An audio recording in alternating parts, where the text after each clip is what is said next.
E aproveitando que estou de férias da universidade, e nós estamos trabalhando para o reino do Senhor Jesus. Pediria aos amados abrir as suas Bíblias com muita reverência essa manhã. Tratando-se de um domingo como esse, eu também quero falar também sobre família. Coisa importante, obra de Deus, e Deus tem prazer em abençoar a família. Abre a sua Bíblia comigo no livro de 1 Samuel, capítulo de número 2, versículo de número 6. Glória seja dada em nome do Senhor. Capítulo de número 2 de 1 Samuel, versículo 6. A palavra diz assim: o Senhor é o que tira a vida e torna a dar vida, faz descer a sepultura e faz subir. O Senhor empobrece e também enriquece, abaixa, também exalta, levanta o pobre do pó e desde o monturo exalta o necessitado, para fazer assentar entre os príncipes e para fazer herdar o trono da glória. Meus amados, queridos irmãos, esta palavra veio de encontro ao meu coração nesta manhã, tratando de sonhos, uma palavra expressada através de uma oração da nossa querida irmã Ana. Quantos olha para esta manhã e diga: mas eu também tenho sonho, também em constituir uma família. Essa palavra, ela pesou muito forte no coração da nossa querida irmã, mesmo sonhando, mesmo sendo humilhada, mesmo sendo maltratada, até mesmo pelo sacerdote. Imagino quantas pessoas, quantas vezes aquela sua amiga Penina debochava da cara daquela senhora: você não pode gerar, você não pode ser mãe. E acredito que isso começou a causar dores sobre aquelas senhoras, mas ela não desistiu. Os sonhos da Ana era constituir uma família, era ser mãe um dia. E a Bíblia diz que por todas as humilhações que ela passava, a ponto de que alguém o chamasse de bêbada. Mas a Bíblia diz também lá, no primeiro capítulo, nos versículos finais, que Deus lembrou-se de Ana. E naquela noite, Ana fica grávida e nasce o Samuel. Na verdade, esta é uma pequena parte introdutória que faço menção em deixá-lo nesta manhã, em dizer que às vezes nós não lutamos pela nossa família, não sonhamos pela nossa família, assim como esta senhora, essa mulher, o grande desejo era ter família, era constituir uma família, sabendo que nos dias de hoje, quantas mães, quantos pais abandonam seus filhos, jogam seus filhos, até matam seus filhos, mas não é o projeto de Deus nessa manhã. O projeto de Deus para nós aqui nesta hora é abençoar a família. é que a tua família seja abençoada, é que a sua casa seja dignificada. Custe o que custar, mas Deus tem um projeto na tua família. Não importa o que vão falarem de você, não importa o que vão mencionar sobre a tua vida, o importante é que você foi gerado para ser abençoador na terra. Agora, eu vou pular agora essa parte introdutória. E assim como a expressão, o contexto fala de um personagem, de uma senhora, eu passo para uma outra senhora chamada Lázara, a qual responsável pela minha vida nessa manhã. Uma mulher cega de nascença, 90 anos de idade. Sua vida física, sua beleza estética já tinha acabado, já tinha ido embora. No ano de 72 nasce esse moço bonito que vocês estão vendo aqui hoje. Mas na verdade eu não era bonito como eu estou agora.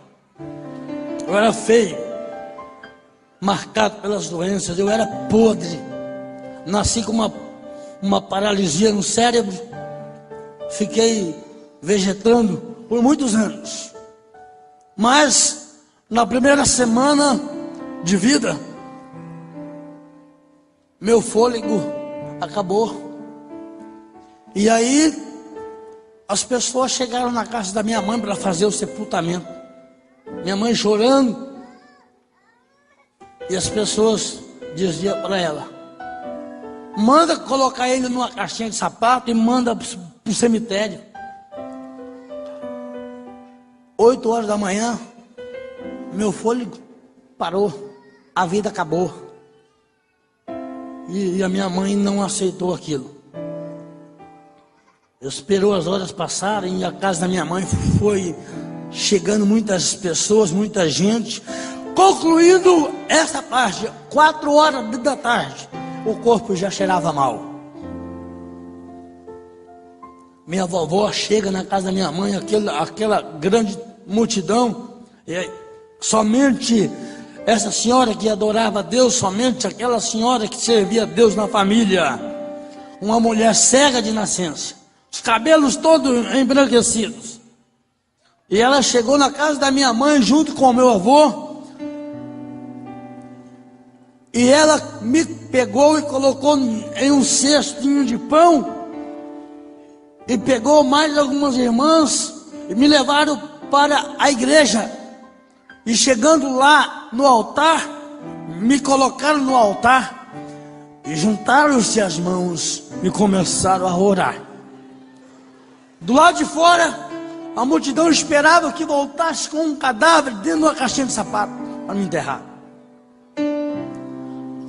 As pessoas diziam: ah, mas a senhora vai perder seu tempo. Mas a minha avó dizia: não, 40 anos que eu sigo o evangelho, orei pela vida do meu neto, eu estou intercedendo por alguém dessa família que vai ser um pastor, e ele vai ser um pastor.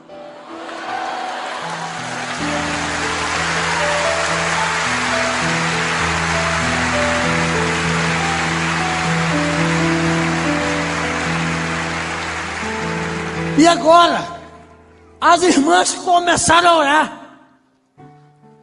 E agora, perto das 7 horas da noite, uma das irmãs olha para minha avó e diz assim: dona Lázara, não dá mais, vamos fazer a última oração.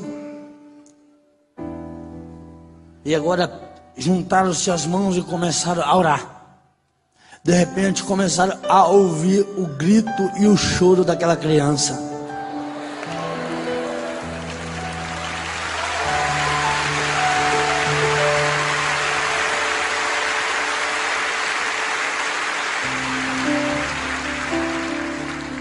E agora me leva de volta para casa, e a multidão esperava que algo terrível fosse acontecer comigo lá na casa, que eles aguardavam um cadáver. E agora minha avó comigo, com as irmãs. Eu no colo de uma daquelas senhoras e me entrega no braço da minha mãe. E a multidão teve que levantar a mão e falar assim: esse Deus que essa vovó serve é um Deus que ressuscita morto.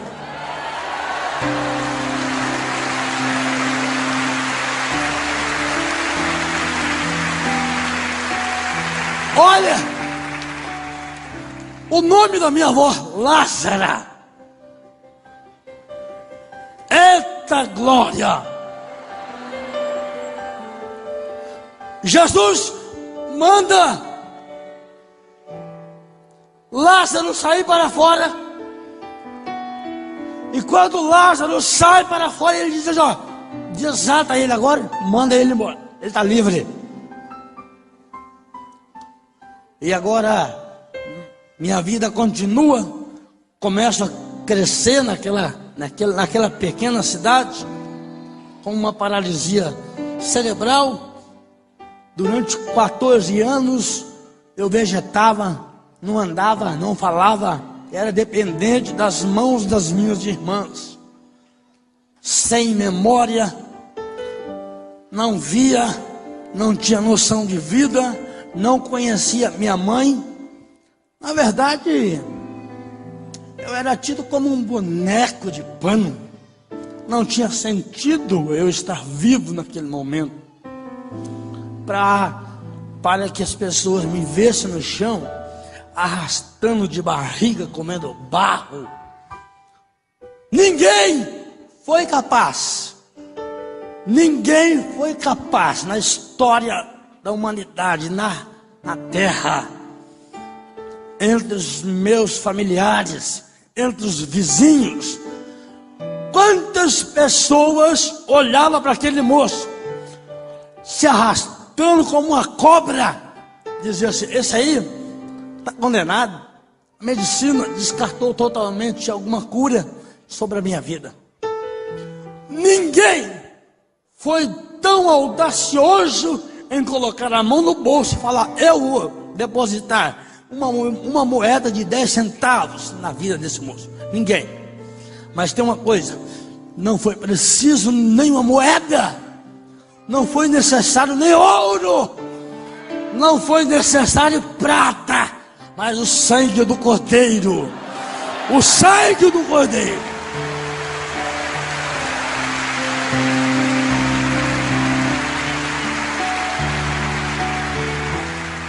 A casa daquela senhora era marcada por aquele moço excepcional, o Marcos da Pai, garotinho deficiente, moço que estudava na escolinha especial, fazendo aulas com os fisioterapeutas, com os psicólogos, com os professores especiais.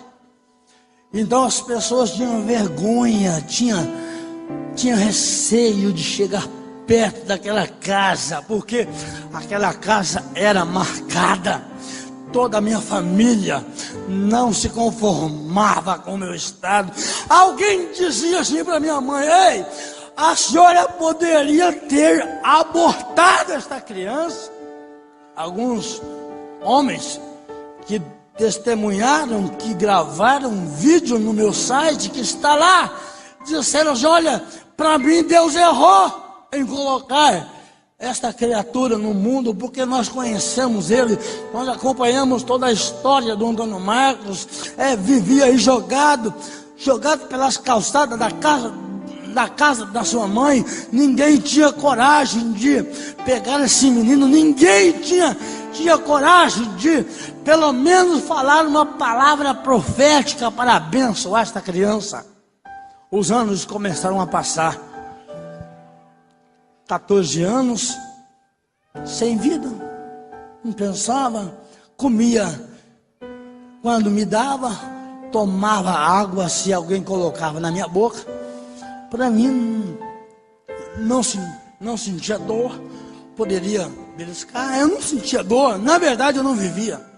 Na verdade, meu corpo estava no chão, mas não tinha nexo, não tinha sentido eu estar daquela forma. Os médicos Minha mãe me colocava no seu colo, me levava lá no doutor, o doutor me mandava embora para casa e falava para minha mãe: olha, a senhora tem que se conformar com isso, porque é uma cena de Deus, é uma cruz que a senhora vai carregar. E minha mãe voltava para casa com o coração triste.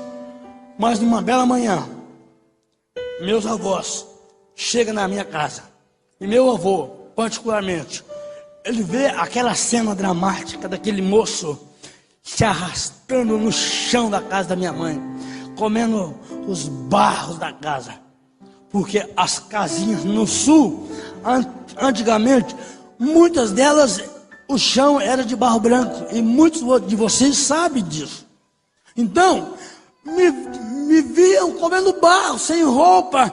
Eu era, na verdade, eu não era nada. E meu avô chegou na casa da minha mãe, contemplou aquela cena dolorida, e ele disse: não, acabou, eu não aguento mais ver essa cena de contemplar o meu neto nessa situação. Eu vou para a cidade hoje, eu vou mandar fazer para o meu neto uma cadeira de rodas para ele, eu vou mandar fazer para o meu netinho 2 pares de amuleta para ele, porque pelo menos vai nos tirar dessa angústia, desse sofrimento. Olha o estado desta criança. Mas a minha avó levantou e disse para o meu avô: Manuel, eu não quero nada disso na vida do meu neto, porque eu sirvo Deus real. E agora ela disse assim: olha, eu estou orando por ele, e Deus tem falado no meu coração que ele vai ser um homem, e Deus vai confundir a medicina.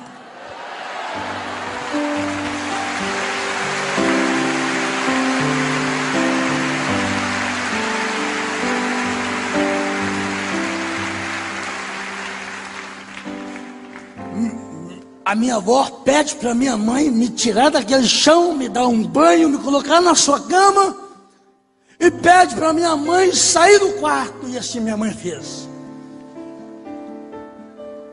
Minha avó, com a sua bengalinha, 90 anos, olha que lição, é família,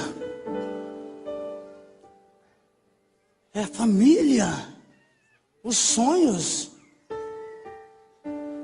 Minha avó vai com o seu amuleto, aonde eu estou. Ela não precisava fazer isso, mas segundo a minha mãe, ela dobrou o seu joelhinho, sabe? Ela colocou a sua cabecinha em cima da minha cabeça. E ela agora começou a chorar. E ela começa a orar. E ela dizia: Deus, o meu último sonho, eu já estou perto para ir para a tua glória, mas o meu último desejo é que o Senhor restaure esta criança, é que o Senhor levante esta criança, para tudo que o homem projetou para ele seja desfeito, tudo que a medicina profetizou para a vida do meu neto, caso contrário, seja revertido, e que ele seja um defensor da tua palavra. Senhor, coloca nele um espírito de sabedoria, levanta esta criança.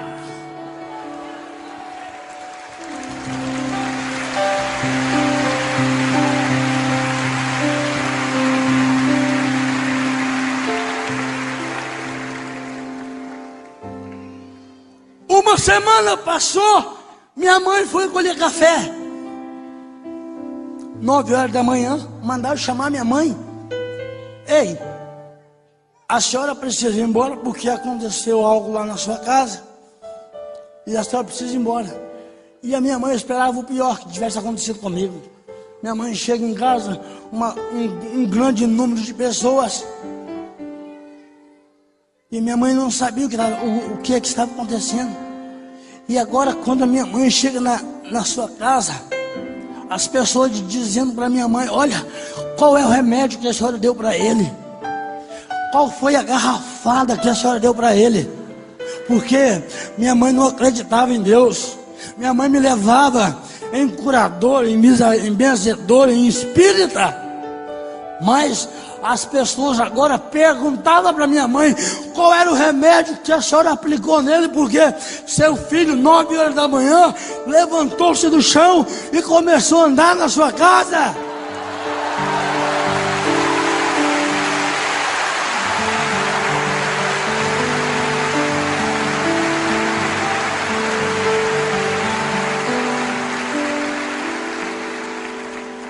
E a minha mãe dizia: olha, eu não sei de nada do que vocês estão falando, eu não sei de remédio nenhum.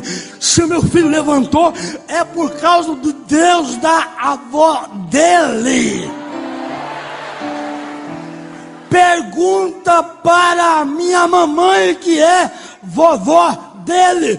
É por isso que a Bíblia diz assim, ó: e verás a diferença naquele que serve e naquele que não serve.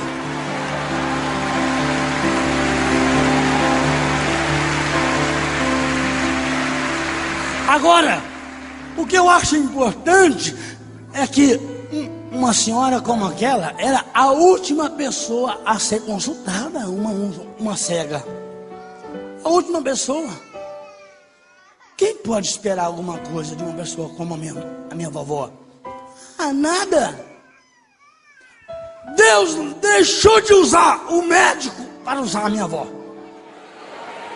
Olha o contraste que Deus coloca às vezes na vida do cidadão. Quem sabe, se Deus tivesse usado o homem, ele ia se orgulhar, ele ia se encher. Ei, achamos a fórmula para levantar esse moço. Mas Deus falou: não, eu vou usar o menor, eu vou usar menor, eu vou usar aquele que não tem aparência, eu vou usar aquele que não tem um aspecto muito bom para colocar esse menino de pé. É por isso que nesta manhã eu louvo a Deus pela família, louvo a Deus pela tua vida, louvo a Deus pela tua casa.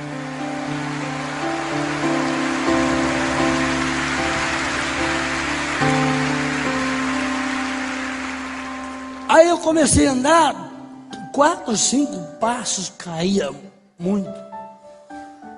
Não parava quase em pé, não falava, a língua enrolada, o pescoço tombado, a perna maior do que a outra, 7 centímetros, os braços mole, ainda não conseguia pegar um copo com água, não segurava nada sobre as minhas mãos, ainda não conseguia entender nada devido à minha memória.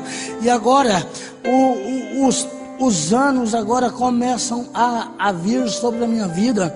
E agora, alguns anos passaram, minha mãe chega em casa e coloca os meus irmãos numa escola pública, e agora não me matriculou na escola porque eu tinha problema, eu ia dar trabalho lá para os professores, eu ia gerar tristeza lá para os alunos, ninguém queria sentar junto comigo porque eu ia ser discriminado, eu ia ser rejeitado. Então minha mãe resolveu não me colocar numa escola.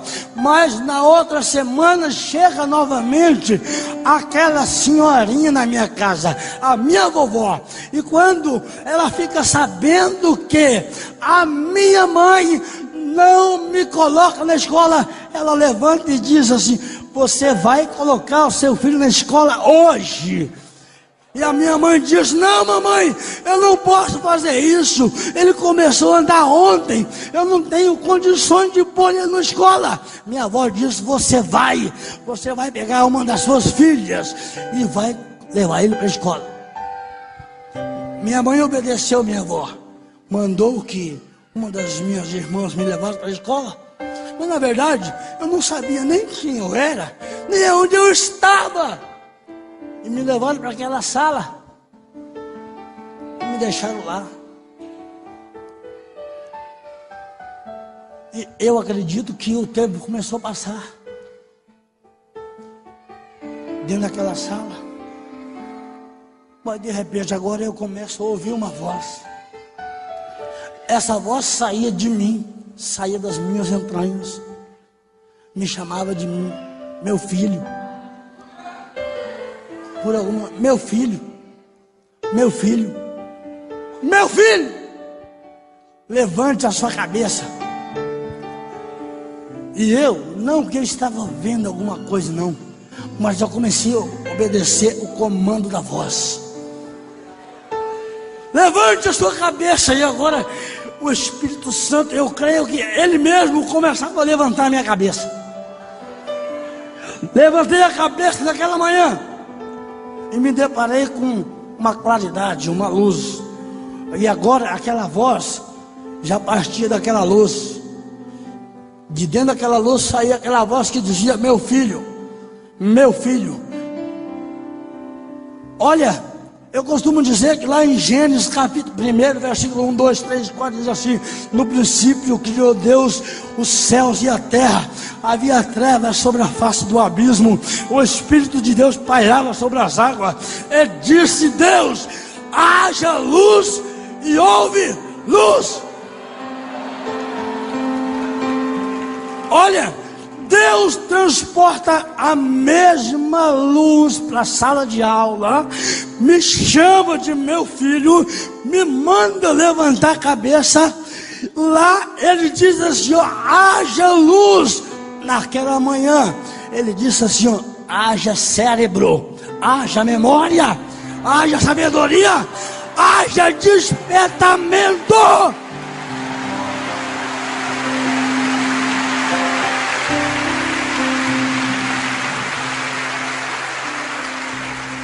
Você sabe o que é que aconteceu naquela hora?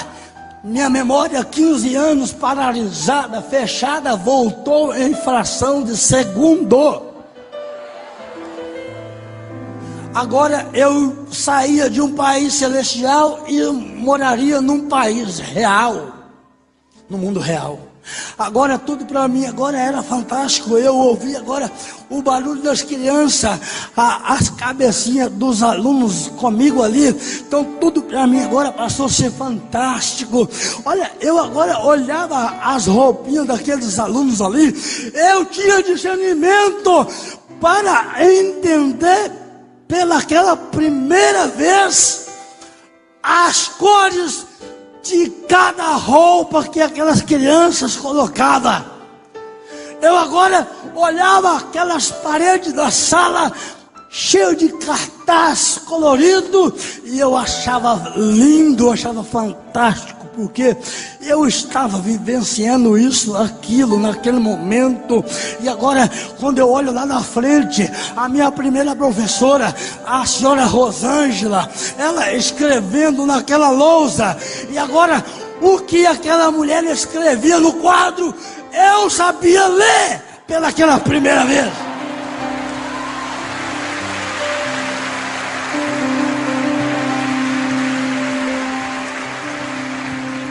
Tem razão a nossa irmã expressar dessa forma. Deus é aquele que tira a vida e também da vida. Ele abate, mas também exalta.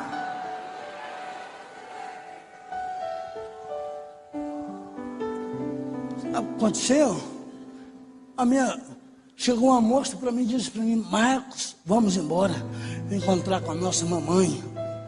Primeira vez eu ouço a palavra mamãe. E aquela moça me tira para fora. E quando eu chego lá fora, eu começo a ver um mundo diferente.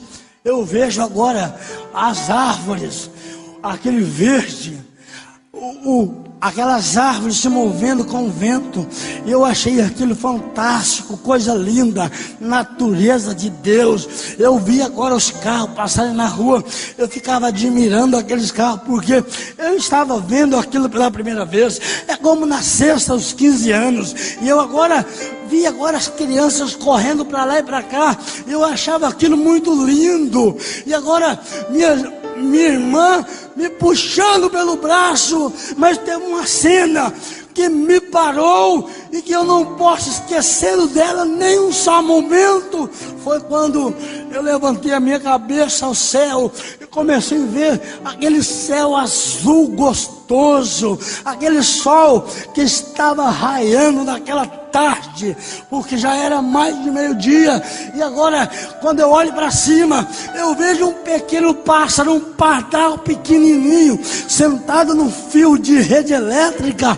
E aquele passarinho, ele assobiava, ele batia as suas asinhas. E naquela hora eu senti alguém falar comigo: meu filho, agora você é livre, como esse pássaro, livre para falar, livre para adorar.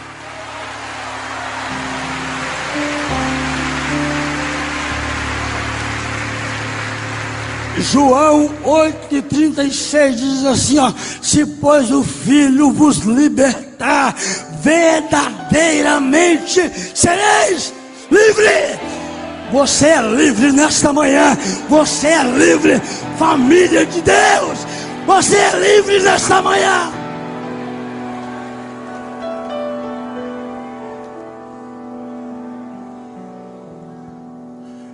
Eu já não tinha mais o meu papai, porque ele faleceu sem isso acontecer.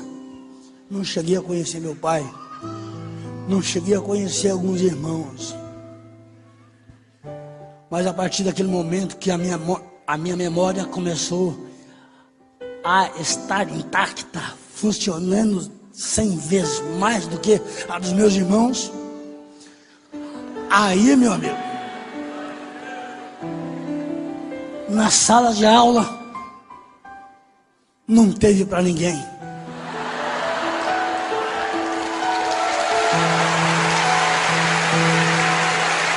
Eu tive que me desprender. Eu fui taxado de bêbado, como esta senhora, de loucos pelas ruas, porque as pessoas me chamavam de louco, de doido.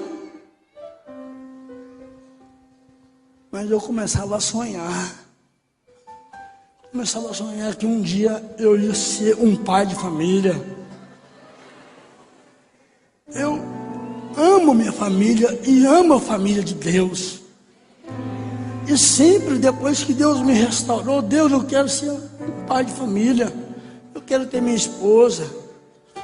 Eu quero ter minha casa. Só que pela medicina jamais eu poderia fazer algo desse gênero. Eu tinha uma sequela. Essa sequela poderia trazer danos para os meus filhos, segundo os homens, segundo os médicos. Doutores falaram que eu não poderia casar porque meus filhos iam nascer com sequelas congenéticas minhas, e eles iriam nascer doentes. E foi aonde eu não me conformava. E eu tive que partir para o joelho. E eu tive que orar. Falei, Deus, eu quero ter uma família. Que nem essa mulher aqui queria ter. Samuel, eu fui para a oração. Sempre estava no meu projeto, no meu coração, de ter uma família. Mas o tempo passou. E antes da família veio diversos sonhos. Esta palavra que eu estou dando nesta manhã é para levantar a tua autoestima, para você não desistir do teu projeto.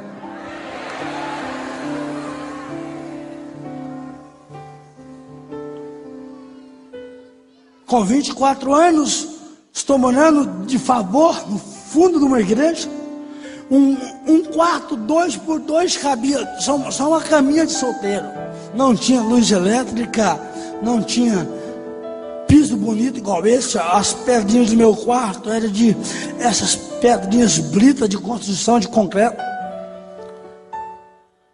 E fui para o joelho. E daí eu comecei a orar. 15 madrugada fria, gelada, em cima daquelas pedras. O cansaço vinha porque eu chegava da escola meia-noite, dobrava os joelhos ali. Você sabe, sonhos. Eu disse ontem, sonhar por sonhar não vale nada. Sonhar para você chegar no outro dia contar para o teu amigo, Não vale nada. Sonhos, nem que te custe feridas, mas sonhos tem que sair para a realidade. Foi entrar na faculdade. Quantos jovens aqui hoje que sonham em ingressar na faculdade, que tem preguiça de estudar para passar no vestibular, que não se esforçam.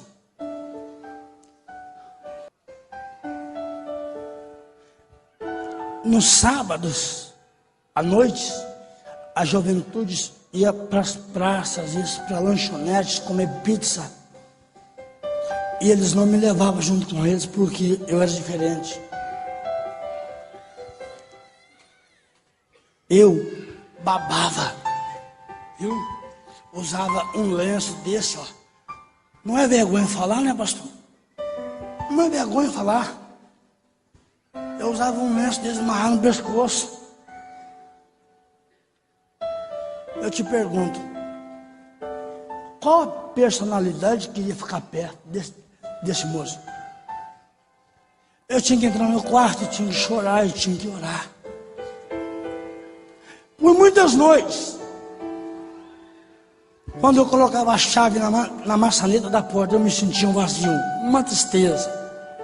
Mas quando eu entrava por lá de dentro do meu quarto, Deus falava comigo: meu filho, você não está sozinho nessa parada não. Tô com você nesse negócio aí. Eu vou passar na tua frente como um rolo compressor. Eu vou derrubar os escorpião. Eu vou derrubar as pedras. Eu vou esmagar o demônio. E você vai ser abençoado.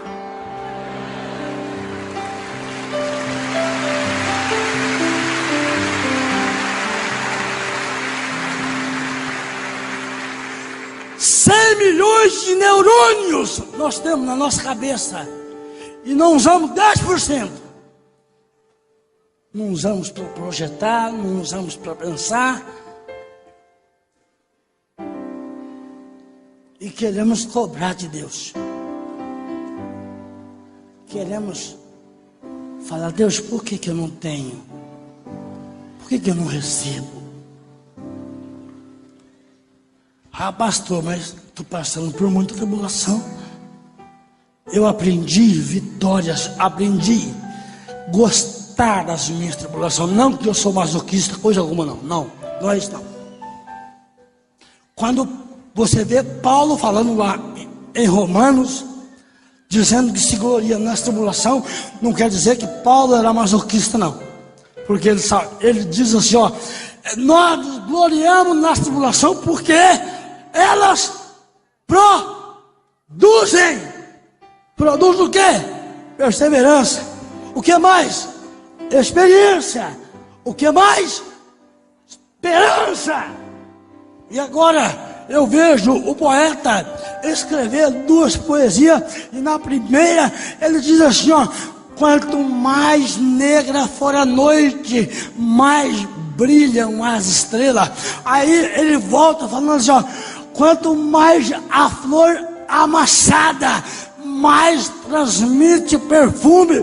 Aí você olha o cantor cristão falar assim, ó: os mais belos hinos de poesia foram escritos em tribulação.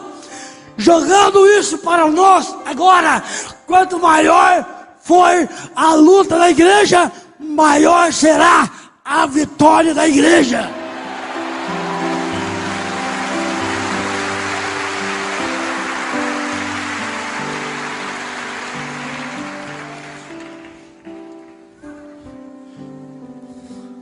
Eu me inscrevi no vestibular, irmãos. Cheguei na fila do vestibular com um lenço amarrado, porque essa parte aqui, ó, era queimada com saliva.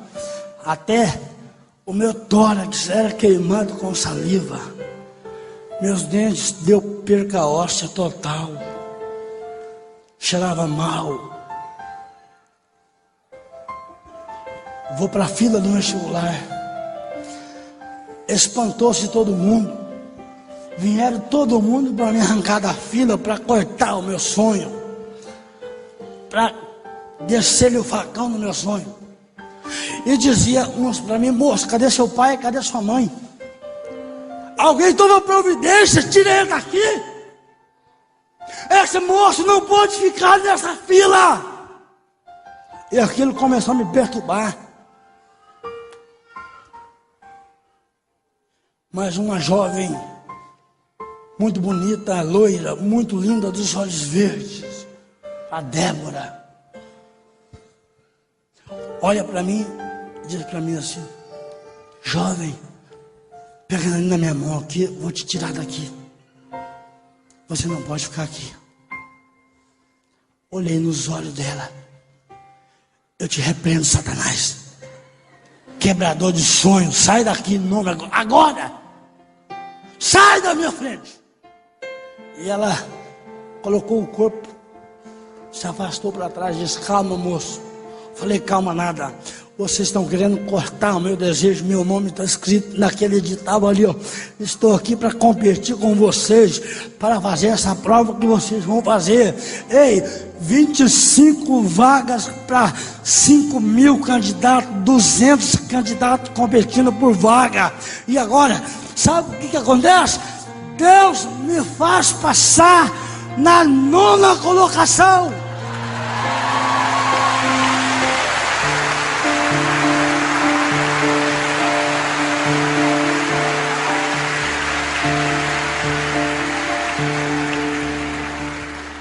Todos aqueles que tentaram me arrancar da fila foram reprovados para a glória de Deus Pai. A Bíblia diz assim, ó: é Ele que exalta, é Ele que abate. Quem sabe nesta manhã você não está entendendo o que Deus quer fazer na tua vida.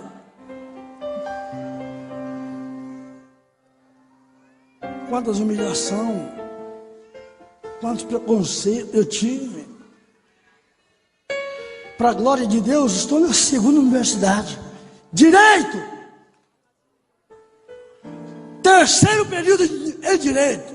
Querido, na faculdade lá não tem para Satanás. Passei no 3º lugar, agora 2008. Fevereiro comecei a estudar. Já me apresentei. Bom dia a todos. Meu nome é Antônio Marcos. Sou pastor. Quero falar um negócio para vocês, que eu não sou bobo não, hein?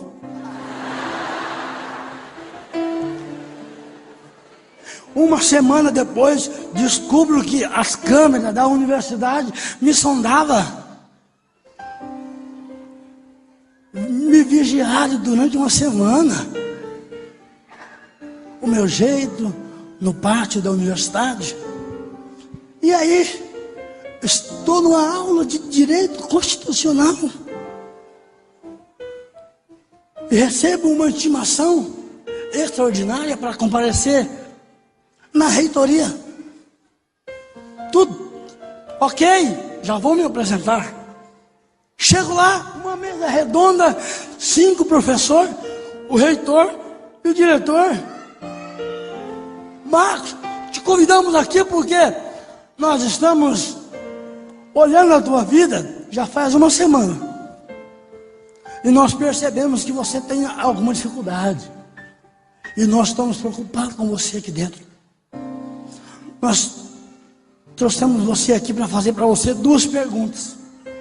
Sim, pois não, faça. A primeira pergunta: queremos saber se você é portador de algum remédio controlado, quer dizer, Gardenal? Remédio tarja preta? Porque, sabe, é uma faculdade, é um universitário que tem aqui. Então pensaram que a qualquer momento ia me dar um susto, ia me dar uma parada e eu ia cair naqueles lugares. Esperava uma resposta. Mas não terminando a primeira, lançaram a segunda. A segunda pergunta: se você tem ataques epiléticos, epilepsia. E eu disse: eu posso responder para vocês em pé? Sim, pois não. Levantei, eu estava com um terno preto, de gravata. Meus senhores, bom dia a todos, bom dia. Quero dizer que é uma honra estar aqui no meio de vocês aqui. No tocante às perguntas de vocês, as respostas para vocês, na primeira pergunta que foi me feita sobre qual tipo de remédio que eu tomo, quero falar para vocês que eu tomo remédio sim, eu sou portador de um remédio sim. É forte. É pior do que tarja preta. Você não encontra em farmácia. Quem assina para dar esse remédio tem que ser somente uma pessoa. E não é desse mundo não. A minha receita, quem assina é ele. E quando eu respondi assim, o professor já colocou a mão na cabeça e falou: meu Deus, e agora? Aí o diretor falou: olha logo, fala logo qual é o remédio que você toma. Diz: calma, cidadão.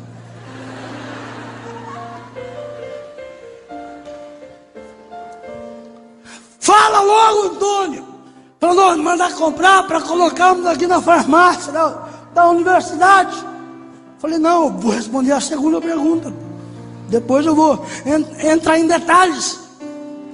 Me fizeram pergunta se eu tenho ataques epiléticos, se eu tenho epilepsia. A resposta é sim. Eu sou epilético.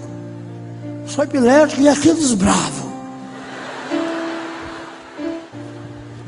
E aí o diretor colocou a mão na cabeça: meu Deus, eu estou perdido aqui hoje. Mas voltaram para a primeira pergunta: ei, eu quero saber do remédio. Aí eu disse: tudo bem, vocês querem saber do remédio? O remédio que eu tomo chama raiz de Jessé.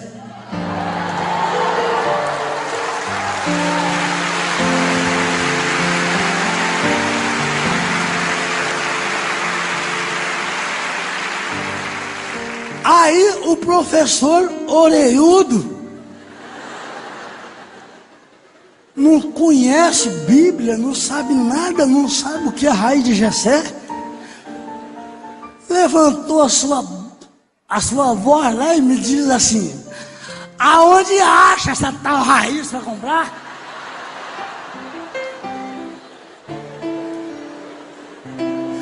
E que jeito que faz essa raiz para beber? Falei: olha aqui, meus amigos, você acha ele em qualquer lugar. Agora, na questão de tomar, ele é tanto de beber quanto de comer. Ele é tanto pão como água. E o diretor me faz explicar o que é a raiz de Jessé. E naquela manhã, Deus me dá oportunidade para pregar sobre Jesus Cristo para aqueles homens.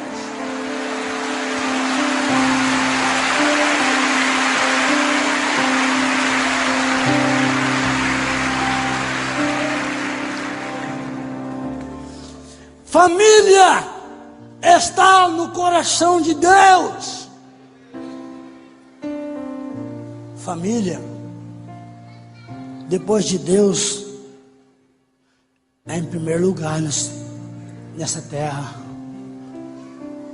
Por isso que a gente valoriza muito um culto como esse. Sou muito prudente num culto como esse.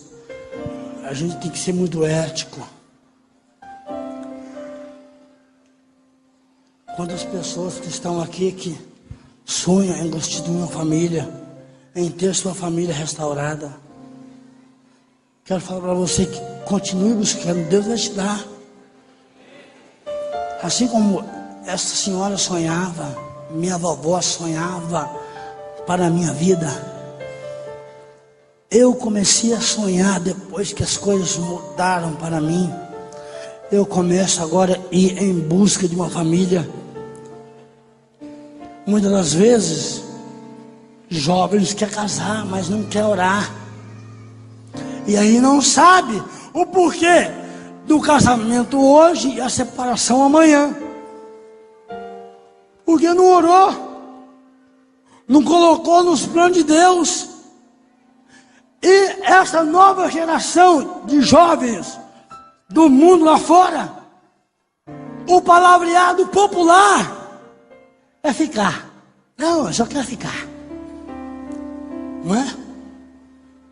Isso para a garotada lá fora, mas para você que está aqui nesta manhã, Deus tem uma aliança com você nesta hora. Deus quer unificar a família. Só que para que eu pudesse constituir a minha família, eu tive que entrar no vale, eu tive que orar, eu tive que colocar: Senhor, agora é tudo ou tudo. Eu dizia isso por Deus. Por quê? Eu não conseguia lavar minhas roupas, eu não conseguia cozinhar para mim mesmo. E eu ia lavar minhas roupas, doía minhas mãos, porque eu não tinha força para esfregar as roupas. Eu criei um pânico de calça jeans. Eu não posso nem ver calça jeans na minha frente, porque eu não tinha força para esfregar aquelas roupas. E aí, Deus, eu não sou machista não, mas lavar, Senhor, não é comigo não. Eu não aguento. Comecei a orar. 4 anos de oração, 4 anos pedindo a Deus uma esposa, 4 anos falando: Deus, eu preciso de uma esposa para me ajudar.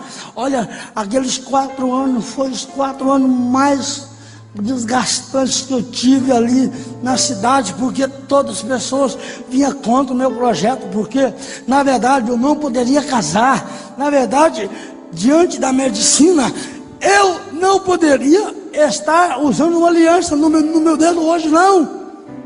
Os professores da PAI, os psicólogos, os doutores, eles alegavam que eu teria que ir para o convento para estudar para padre, porque padre não precisava casar. Alegaram isso. Aí, foram 4 anos. No último ano, no último dia do meu propósito, eu conheci uma moça na cidade de Londrina. Eu conheci ela, mandei o rapaz dar recado para ela. O rapaz que eu mando dar recado para ela, ele se interessa por ela. E aí, o tempo passou, ela voltou para a minha cidade, num evento que teve lá. E nós estávamos orando. E eu agora estava no propósito com Deus. E eu queria que Deus mostrasse para mim naquela manhã a minha esposa. Mas Deus não mostrou não. E eu fiquei muito triste com Deus. E o culto terminou e eu falei: é, Jesus, muito obrigado, ó. Só que o Senhor ganhou. Obrigado, Deus, ó, parabéns. Mas Deus, Ele faz tudo ao contrário do que a gente quer. Deus não mostrou ela para mim, mas mostrou eu para ela.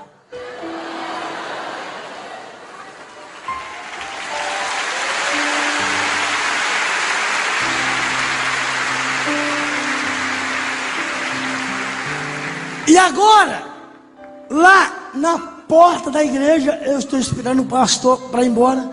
Aquela moça teve uma visão comigo. Eu estou no púlpito com os pastores, um grupo de 900 pessoas, e agora deu-se um zoom lá nos olhos dela, e veio até onde eu estava, e ela me viu só eu. E quando ela viu os meus traços, ela disse: Deus tem misericórdia. Esse aí não, Jesus. E pela segunda vez deu novamente aquele flash. E o Zoom foi lá e voltou. E ela virou o rosto para a parede e disse: Senhor, o senhor está de brincadeira comigo. A terceira vez acontece. E agora ela não tem mais o que falar. Aí ela diz assim: então tá bom, Senhor, seja feita a tua vontade. Eita glória!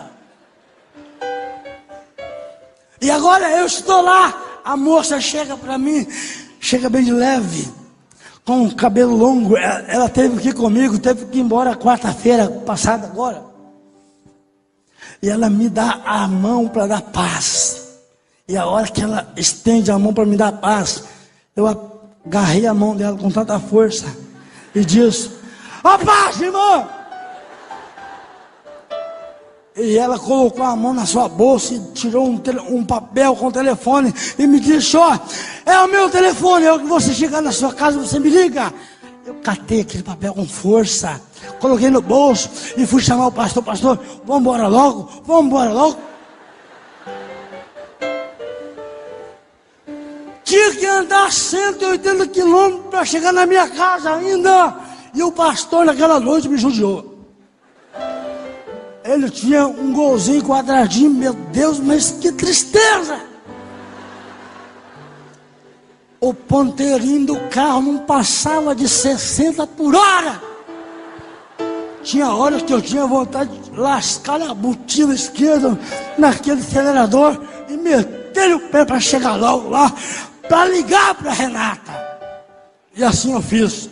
Fui lá falar com o pastor presidente. Chegamos lá 00:15. Olha, vou lá na casa do pastor presidente para pedir a ele o telefone dele, para deixar eu ligar. Pastor, me empresta o seu telefone. É um negócio, é um caso de urgência, é vida ou morte, e o senhor tem que me arrumar o seu telefone.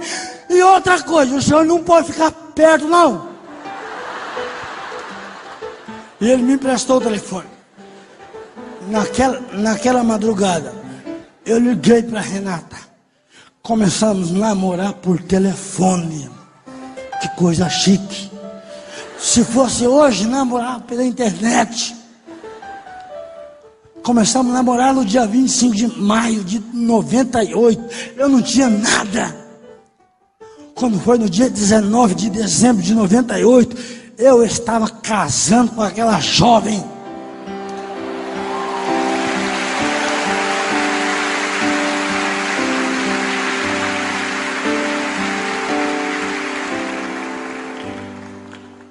Eu já vou encerrar. Eu gosto muito de pregar a palavra, ministrar a palavra. Foi me solicitado para contar meu testemunho aqui hoje pela manhã.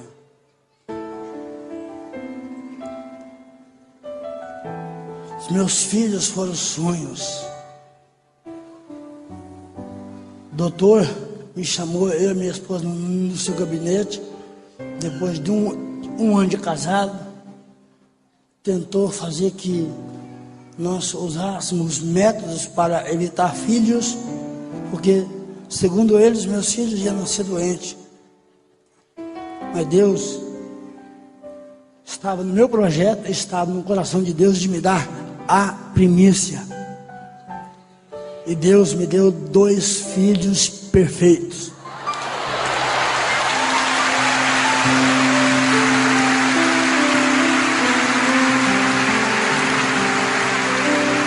Aleluia. A Mariana, o Felipe tiveram o prazer de ver meus filhos na casa de uns amigos nossos. O João Marcos, de 8 anos de idade. O Paulo Natan, de 5 anos de idade. Quando eles vão almoçar comigo na mesa, ele diz: papai, deixa eu orar. E eu começo a ver minha família, eu começo a chorar. Porque, irmãos, só quem é pai, quem é mãe sabe do valor que tem a sua família. Valorize a sua família. ensine os princípios corretos para os teus filhos. Assim como essa irmã foi tão humilhada, foi tão discriminada. Eu ainda sou confundido nas ruas, nos aeroportos pelo Brasil, nas rodovias federais, vindo agora do Paraná para cá com meu carro. Quantas paradas, polícia me parava meu carro com os meus filhos. Perguntava se eu estava raptando meus filhos. Perguntava se eu estava embriagado, se eu tinha que fazer teste de bafômetro. Dezembro, eu já vou encerrar, pastor. Em dezembro, agora passado, estou em Cuiabá, no Mato Grosso, ministrando ali por alguns dias ali. Na volta, o pastor me leva no aeroporto. Estou fazendo um check-in da minha passagem. Atendente me chama e diz para mim: moço, você não pode viajar para o Paraná sozinho. Você é especial. E a norma da empresa é a seguinte: que nós colocamos uma pessoa que vai sentar com você e vai direcionar você. E eu disse: não, negativo, não quero. Eu não viajo sozinho. Eu viajo eu e Jesus. Não estou sozinho. E ela disse aqui: eu não quero saber do teu Jesus, não. Eu quero saber das normas da empresa. E você está desacatando normas da empresa. Aí eu disse: não. Eu não solicitei ajuda nenhuma. Em primeiro lugar, eu não solicitei auxílio da TAM. E eu não aceito que você fale comigo assim do meu Jesus. Você pode falar que eu não presto, mas do meu Jesus você não fala não. E ela chamou o segurança do aeroporto para me prender. Falei: tudo bem, você chama segurança e eu vou chamar as polícias para nós resolver esse negócio aqui. E daí ela chamou a segurança e os homens já chegou me algemando. E isso lá em Várzea Grande, em Cuiabá. 2 viaturas da polícia encostou. E o capitão não me ouviu, foi ouvir o chefe da segurança. E o chefe da segurança falou para o capitão: olha, o moço desacatou a ordem da empresa aqui, então por isso nós chamamos aqui para ver o que nós fazemos com ele. E o capitão chega para mim e diz: olha, infelizmente, moço, você está desobedecendo norma da empresa e você vai ter que ser retirado para a delegacia. Aí eu disse: não, de forma alguma, vocês não vão me tirar daqui. Essa mulher, essa moça está com 2 documentos meus, está com meu CPF, está com meu RG. Se esses 2 documentos que ela tem não forem suficientes para provar a minha sanidade mental, então eu vou te mostrar mais 2 documentos que eu tenho aqui no meu bolso. Pois não, moço, então você pode mostrar. E eu tirei da minha carteira e eu mostrei para eles a minha credencial de pastor pela convenção estadual do estado do Paraná. E eu mostrei também o meu cartão, a minha credencial da Universidade Arthur Thomas, cursando direito. Coloquei na mão do capitão e a hora que ele pegou, ele caiu semblante, ficou amarelo. E ele disse: assim, ó, ninguém sai daqui, está todo mundo preso. Eu falei: glória a Deus.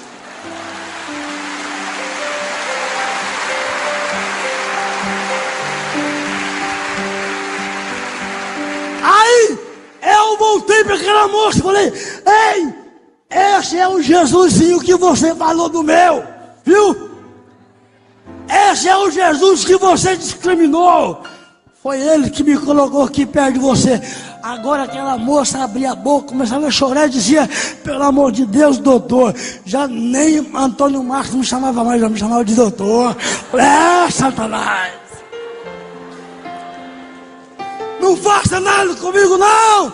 Não vou te fazer nada com você, mas para você aprender nunca mais subestimar as pessoas pelas aparências.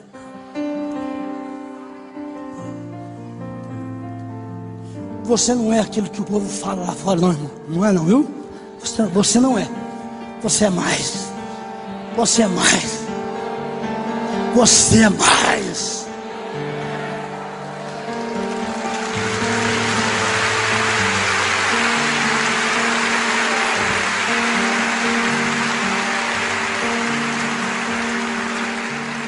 É por isso que eu não aceito algumas coisas que acontecem lá na universidade. Alguns debates. Olha, alguns debates só falta voar caco de pedra para todo mundo lado. Porque querem nos calar com lei do silêncio. Eu coloquei um propósito no meu coração: Deus, eu vou ser um advogado para pegar as causas das igrejas, porque Satanás está tentando calar a boca dos pastores, calar a boca das igrejas. A igreja não pode louvar, não pode adorar. Temos que, é por isso que eu estou orando para Deus levantar uma geração de profissionais, doutores, médicos, advogados, juízes, para defender a causa de Deus.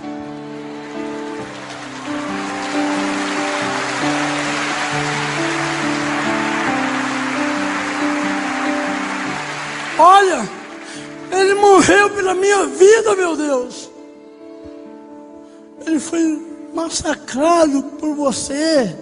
E será que pelo menos alguma coisa eu não poderei fazer por ele?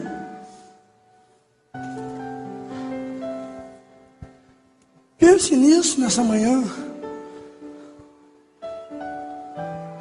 Você está no plano de Deus. Curva a sua fronte agora aí. Quantas humilhações essa mulher passou. Quantas humilhações a minha mãe passou. Projeto de expandir. Projeto de expansão. Projeto de expansão na minha vida. De crescer. Projeto de expansão na tua família. Que a sua família seja bênção. Que a tua família seja próspera. Que a tua família seja um alvo de Deus nesta manhã. Que a tua família seja alcançada. Que a tua família seja tocada. Que a tua família seja agraciada pela unção de Deus nesta hora. Glória. Nós queremos orar, Senhor, em nome de Jesus. Eu coloco cada família nas tuas mãos agora. Cada jovem, cada filho. Senhor, cada papai que está aqui agora, meu Deus. Em nome de Jesus Cristo, Pai. Senhor, não deixa que o inimigo impetre palavras, Senhor, ervas daninhas nesses corações, em cada lar. Não, Pai, não permita que isso aconteça, mas permita, Pai, que o seu amor, que a tua palavra, que o teu óleo, que o teu bálsamo venha nos refrigerar, venha nos, Senhor, colocar sobre a nossa cabeça, Pai, que nós sejamos alvo de Ti nesta hora. Oh, glória, eu Te louvo nesta manhã, Pai, em todos os quadrantes deste Belo Horizonte, Pai. Nós abençoamos, Senhor, cada vida. Você que está ouvindo agora e vendo pela internet, pela televisão, receba agora a bênção de Deus na tua casa, na tua família. Seja curada agora de todo mal. Seja liberada agora uma palavra profética, uma palavra de cura, uma palavra de sabedoria, uma palavra de ânimo para você hoje, em nome de Jesus. Glória.